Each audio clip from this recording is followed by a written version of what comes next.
Welcome back. नौकरी, business, पैसा, career, ये सारे ऐसे वर्ड्स हैं जिनके बारे में हम बहुत सारे डिस्कशन सुन रहे हैं।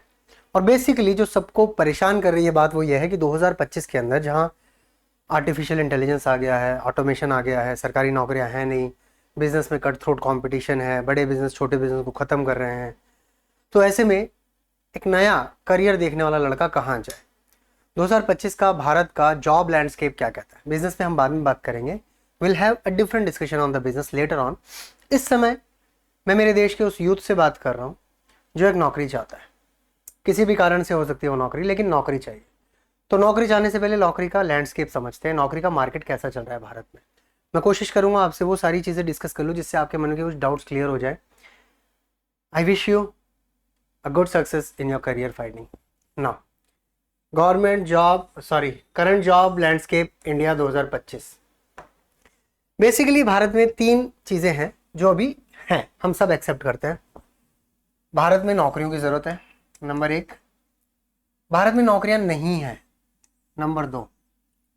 आर्टिफिशियल इंटेलिजेंस और ऑटोमेशन आ चुका है। ये तीन चीज़ों को समझे बिना हम लोग भारत के जॉब लैंडस्केप को, करियर लैंडस्केप को नहीं समझ सकते।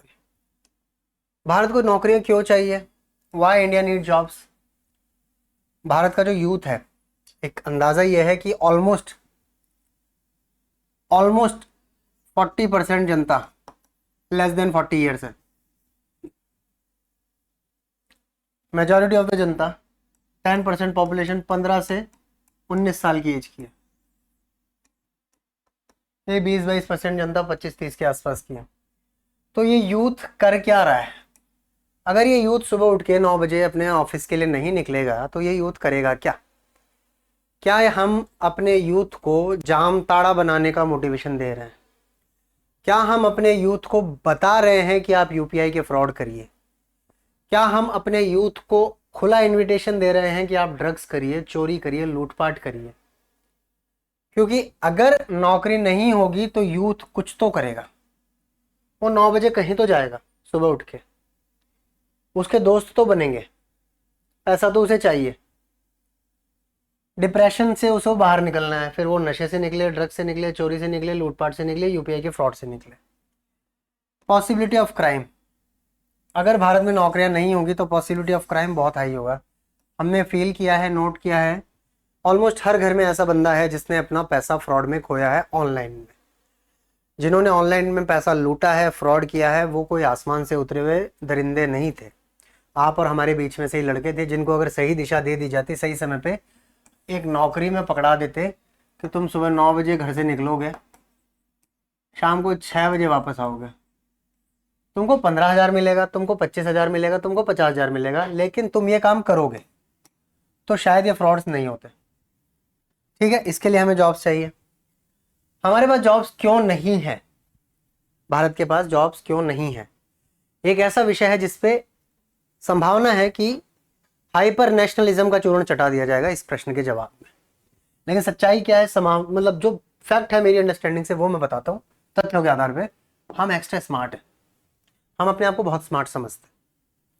हम अपने आप को समझते हैं कि डॉक्टर मनमोहन सिंह जो थे वो बेवकूफ़ आदमी थे। उनको नहीं पता था कि देश कैसे चलता है, उनको नहीं पता था कि जीडीपी कैसे चलती है, उनको नहीं पता था कि देश के यूथ को आप 20,000, 25,000, 50,000 साल की नौकरियां देते रहो, यूथ लगा रहेगा अपनी तैयारी में। अगर यूथ बिजनेस करना चाहेगा तो खुद कर लेगा, नहीं हो पाएगा तो करप्शन में, क्राइम में नहीं जाएगा। लेकिन हम एक्स्ट्रा स्मार्ट है, हमने कुछ हजार करोड़ बचाए और लाखों करोड़ गवा दिए भारत के। हजार करोड़ कैसे बचाए? एग्जाम्पल दे देता हूं आपका। मान लीजिए एसएससी में 20,000 नौकरियां आती थी, नहीं आई होंगी, मान लीजिए आई, सबका पैसा 50,000, सबकी सैलरी मान लो 50,000, मल्टीप्लाई कर लेना भाई, कितना रुपया भारत सरकार का था। ये पैसा अगर हम अपने यूथ को दे भी देते तो इसको सिर्फ एक कोलेटरल डैमेज मान लिया जाता। कोलेटरल डैमेज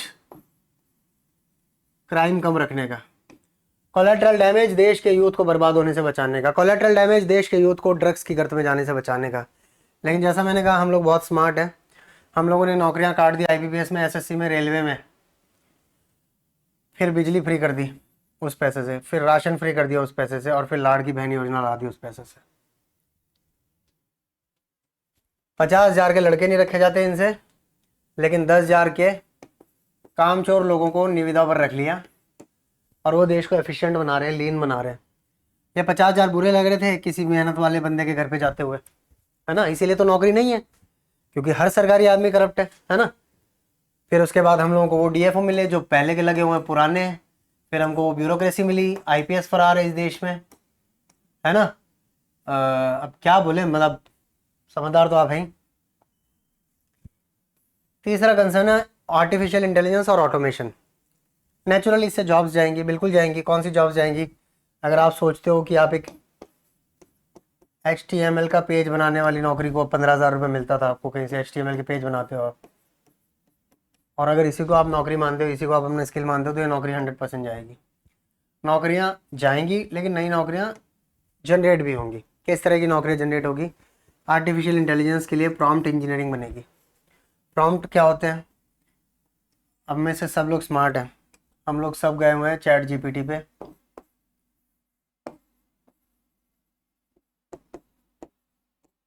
चैट जीपीटी में हमने लिखा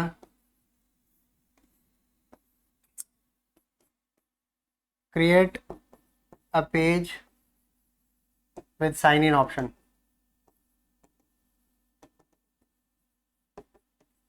चैट जीपीटी कुछ भी बकवासी चीज बना के दे देगा।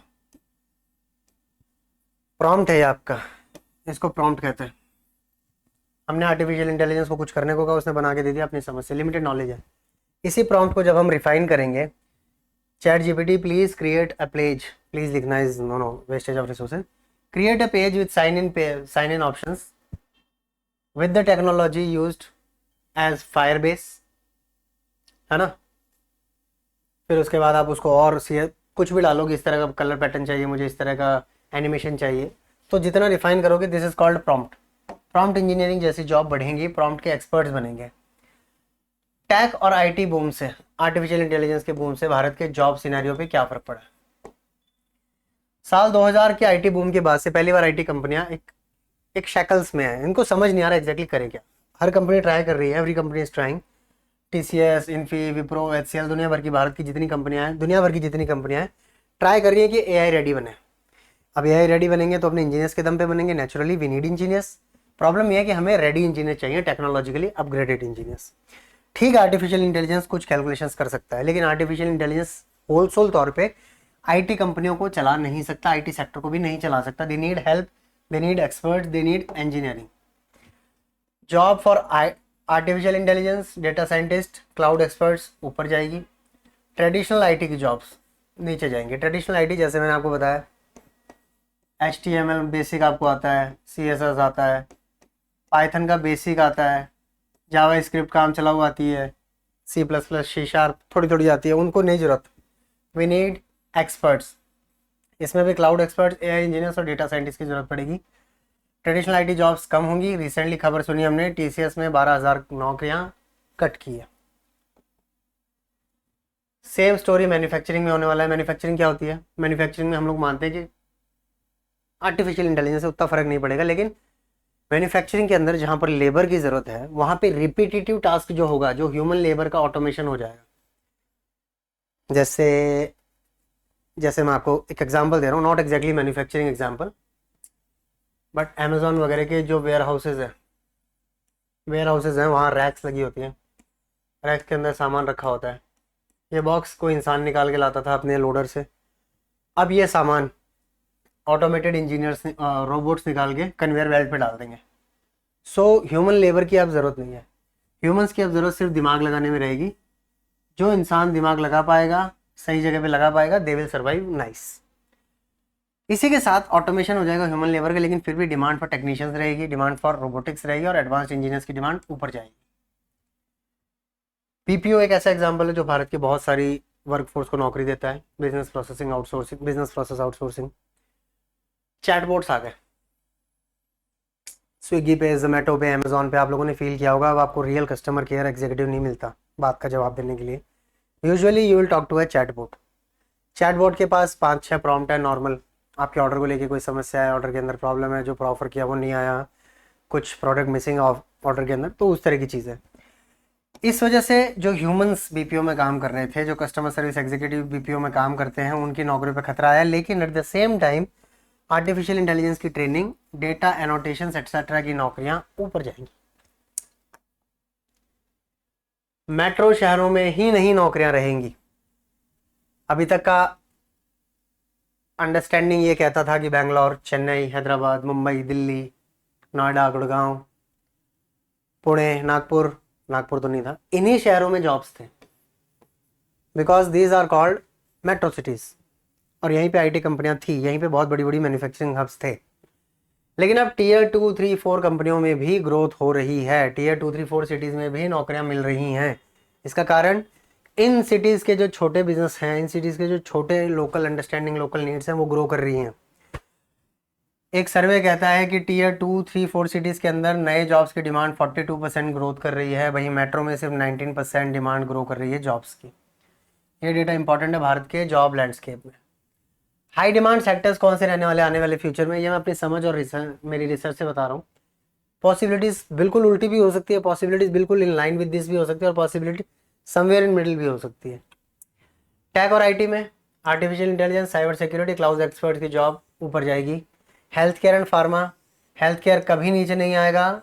इतना ज़रूर है कि we will have more number of doctors than required in near future. हमारे पास ज़रूरत से ज़्यादा डॉक्टर्स होंगे। कुछ doctors just like chartered accountant अपनी प्रैक्टिस छोड़ के कोई और काम करेंगे।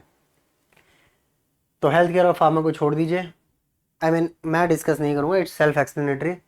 रिटेल और BFSI is banking, finance, securities and insurance, ये सेक्टर ग्रो करता ही करता है, इन्फ्लेशन एडजस्टमेंट के साथ ये ग्रो करेगा। Renewable energy, now we are talking. Renewable energy एक ऐसा सोर्स है, एक ऐसा कंसेप्ट है, एक ऐसा इंडस्ट्री है जो ऑलमोस्ट 10 लाख नए जॉब देगा आने वाले 5 साल में भारत के अंदर। रिन्यूएबल एनर्जी भारत की रिक्वायरमेंट है, रिन्यूएबल एनर्जी भारत का भविष्य है, रिन्यूएबल एनर्जी दुनिया का भविष्य है, सस्टेनेबल डेवलपमेंट का भविष्य है। रिन्यूएबल एनर्जी में क्या आता है, सबसे बड़ा नाम आएगा nuclear power, solar power, wind power. Renewable energy बहुत ज़्यादा ग्रोथ करेगा आने वाले समय में। और पांचवा सेक्टर जो ग्रो करेगा वो है गिग इकोनॉमी और फ्रीलांसिंग। फ्रीलांसिंग ऑलरेडी भारत की 24% वर्कफोर्स को काम देता है। ये workforce not necessarily IT workforce, ये हर प्रकार की वर्कफोर्स है जो फ्रीलांसिंग करती है। अगर आपके घर पे आके कोई आपका हेयर कट करके जा रहा है, that is also called freelancing. Challenge क्या आने वाले हैं, भारत की जॉब समस्या का चैलेंज सबसे बड़ा वही है जो हमेशा से रहा है। कंपनियों को अभी भी लगता है कि वर्कफोर्स अनएम्प्लॉयबल है, वर्कफोर्स भेड़ बकरी वाली भेड़ चाल पर चल रही है, वर्कफोर्स एक ढर्रे पर चल रही है। भारत की 80% जनता को, रिक्रूटमेंट जनता को, नौकरी देने वाली जनता को ये लगता है कि भारत की 82% जो वर्कफोर्स है वो अनएम्प्लॉयबल है। डेटा फिर से बोलता हूँ, भारत की नौकरी देने वाली कंपनीज को ये लगता है कि out of 100 82 people are unemployable. Skill सीखो, अपने आप चीज़ें ठीक हो जाएगी, लेकिन कंपनियों को अभी भी लगता है स्किल गैप बहुत बड़ा है। आने वाले निकट भविष्य में डिग्री की वैल्यू नहीं रहेगी। कई जगहों पर कई कंपनीज ने, एलॉन मस्क ने चीज़ स्टार्ट की थी, उसके बाद बहुत कंपनी ने फॉलो किया, जो कि हमें 10 साल से दिख भी रहा था कि डिग्री विल बिकम ऑब्सलीट, जो कि अब धीरे धीरे नज़र आने लगा है। No degree value now, if you have the skills come, if you don't have the skills don't come. कोई ये नहीं कह सकता कि मैंने बीए करके नौकरी नहीं ली। एक बिहारी गाना है ना, वो देखो बीए करके बकरी चरावत बा, गए जमाने बीए के और बकरी चराने वाले। तो degree is not a guarantee for the job. So in the and jobs होंगी, स्किल्ड लोगों को जॉब्स मिलेंगी, कोई फर्क नहीं पड़ता आर्टिफिशियल इंटेलिजेंस क्या कहता है, कोई फर्क नहीं पड़ता मैन्युफैक्चरिंग इंडस्ट्री क्या कहती है। लोग कपड़े पहनेंगे, लोग खाना खाएंगे, लोग सॉफ्टवेयर का यूज़ करेंगे, कारें बनेगी, मे बी ड्राइवरलेस कार बनेगी, maybe we will have better food in the near future, maybe we will have better homes in the near future, maybe smart homes. उसी अनुपात में हमें लोग भी चाहिए, आर्टिफिशियल इंटेलिजेंस एक्सपर्ट्स भी चाहिए, हर प्रकार के एक्सपर्ट्स चाहिए। एक संभावना यह है कि आज से 20 साल के बाद जो नौकरियां, जो कंपनियां, जो बिजनेस थ्राइव करेंगे, रॉक करेंगे, करोड़ों अरबों में खेलेंगे, वो अभी बनने बाकी हैं। बहुत हद तक संभव है कि ऐसी कंपनियां अभी बनी ही नहीं है जो आने वाले 20 साल में ज़बरदस्त पैसा देंगी। कीप लर्निंग, बी स्मार्ट, दो कीवर्ड्स मैं आपको इस वीडियो में बता रहा हूँ। कीप लर्निंग, सीखते रहो, और बी स्मार्ट, ये नॉन नेगोशिएबल है। बी स्मार्ट का मतलब सिर्फ सुंदरता से नहीं है, बी स्मार्ट का मतलब यू शुड बी वर्दी। आप पे रिलाई किया जा सकता हो, आप कुछ चीज़ ऐसी हो जो कंपनी को देते हो, किसी और को देते हो, कमा के बना के। You should bring something to the table.